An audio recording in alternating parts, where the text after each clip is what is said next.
So SmackDown was automatically better than Raw because I could probably rewatch it. So SmackDown was already revolting around the Universal title match. If Daniel Bryan loses, he's out of SmackDown. And the Intercontinental Championship was on the line. That was technically it. Bianca Belair opened the show over with the Street Profits, introducing the show, trying to take the action with the SmackDown Tag Team titles. Then, of course, Ziggler and Rudo interrupted. And, wait, Bianca Belair's feuding with Bayley. So Bayley comes out. So they're gonna make this mixed tag team. Like the way they set it up, coming around, just being like, we're the tag team. They already beat these guys twice on TV. They never even had a pay-per-view match. They have really devalued over the tag team match. And then they just had the six-man tag to just let it go. There was, of course, Bianca Belair powerlifting Dolph Ziggler, dropkick, poor offense off Bayley that doesn't even look like a star. Hurricane Rana, the hot tag off Montez Ford, the only thing that was good in the match. I'll give it this. Montez Ford with an amazing finish. After the Spinebuster from Dawkins, Ford went for his patented jump from the heavens. It was a springboard sprock splash, and he should have been doing shit like that. And he sold it really well. That was a good opening. That was a good ending to a pretty average opener. Then we had another non-title match involving Tamina and Natalya, and then it finally coincided. Why do they have this much faith in Natalya?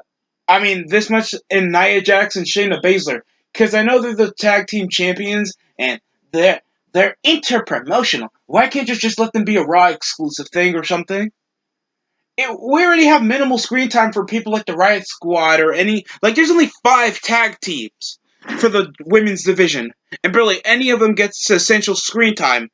And most of the time on SmackDown, they become jobbers. Even on Raw, and it's over storyline oriented.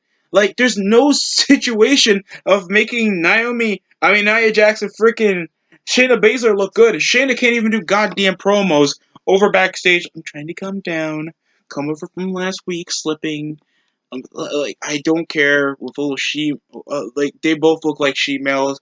Natalia always looks like she has plastic surgery every 2 years, and this match was just complete patently average. The Snuka splash was awful. Poor transitions over the ropes. It was so sluggish, even especially when Tamina and Nia were over in the ring together. A crap German suplex by Tamina, and just a superfly splash. The finish was so weak. Why are they having the same matches every freaking week? The belts are not elevating these chicks at all if they're giving them 2 storylines in 2 different shows. So you don't even know how to feel over on SmackDown or Raw, especially if it's the same chicks, and they're losing to 2 different teams. How am I supposed to be taking them seriously? Ugh. There is always a surprise whenever Nia Jax tries to unimpress. We have an Intercontinental Championship rematch from WrestleMania Night 2.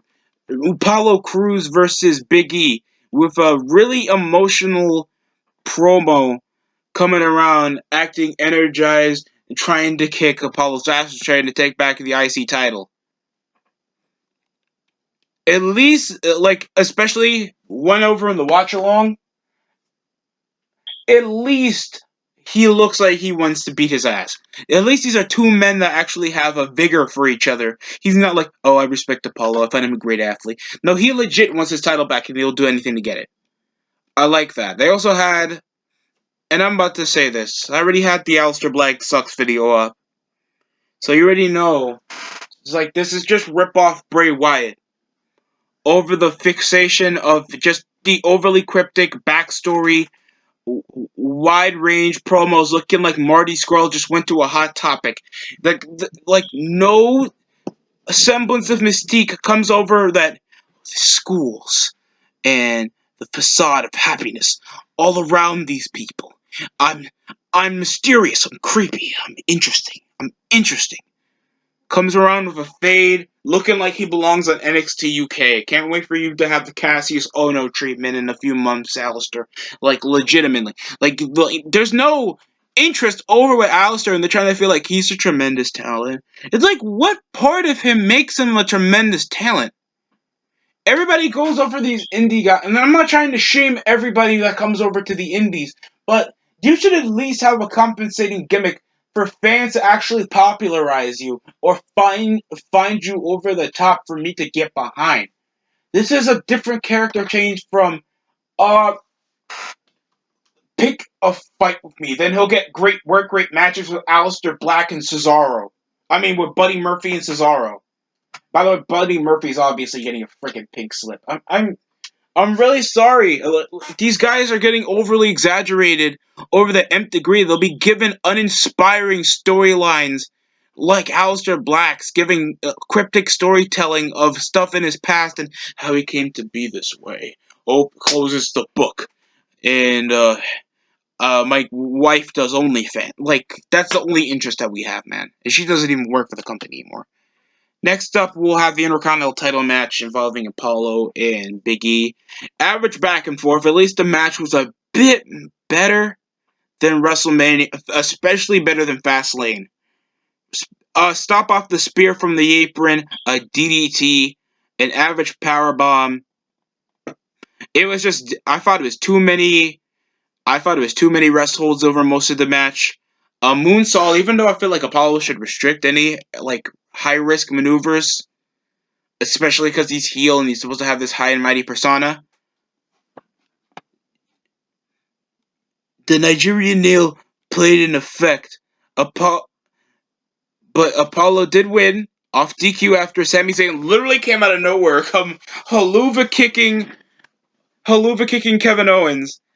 And then it comes over to the heels, like they're trying to transition a triple threat match involving Kevin Owens and Sami and Apollo. I'm sorry, a fatal four way, because it's gonna be a great match, and we need an excuse for for Kevin Owens and Sami to still be on television, because we technically don't have to make them have a feud, because it's not prevalent to anything, because it was involving celebrity. The same thing with Damian Priest and The Miz on SmackDown on Raw. Literally, this is a feud involving Bad Bunny and The Miz. The of Damian Priest was just there because he speaks more English than Bad Bunny. That's essentially all the storylines we have for Damian Priest. Stop ruining these guys that you want to make over to be stars. Uh and by the way, why is Sonya Deville compensating Charlotte Flair after she was just suspended and she doesn't even explain her actions to Adam Pearce?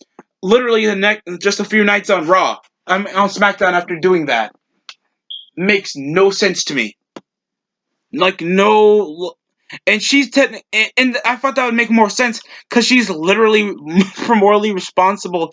What happens more on SmackDown? Thanks, we see her more on SmackDown. That's technically it. It's an underwhelming finish, and it's such a weak finish if you want to like make a four-way bout. At least I guess it's practically like that. If you guys remember Extreme Rules 2016, they tried to. It was a four-way involving The Miz, Cesaro, Kevin Owens, and Sami Zayn.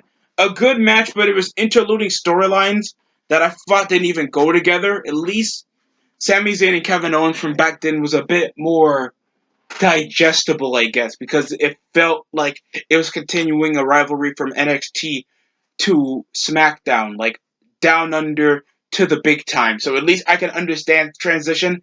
Literally, they're just having this feud for no reason. And Kevin Owens just keeps getting sucker punched, literally with haluva kicks all the time. Uh, Underwhelming match with Big E and Apollo. Somehow, I guess Vince doesn't think that two big black guys can't make an interesting match with these guys just kicking the piss out of each other for the second most important championship in the damn show. I don't get that.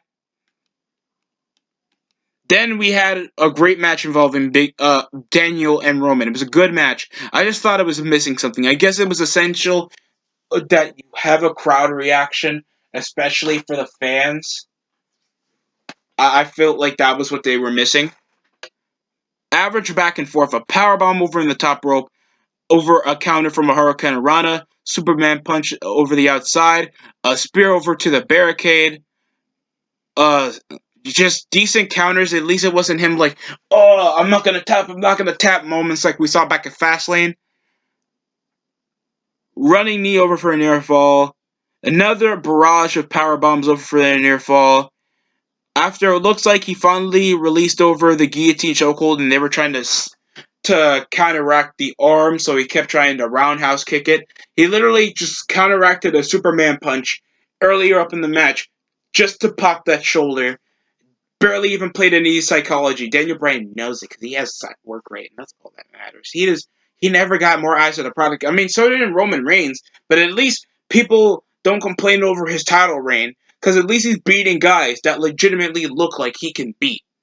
Even though I feel like most of the roster he could beat, other than Big E, that hopefully after they make Apollo retain at WrestleMania Backlash because it's before WrestleMania. It's this big ass WrestleMania.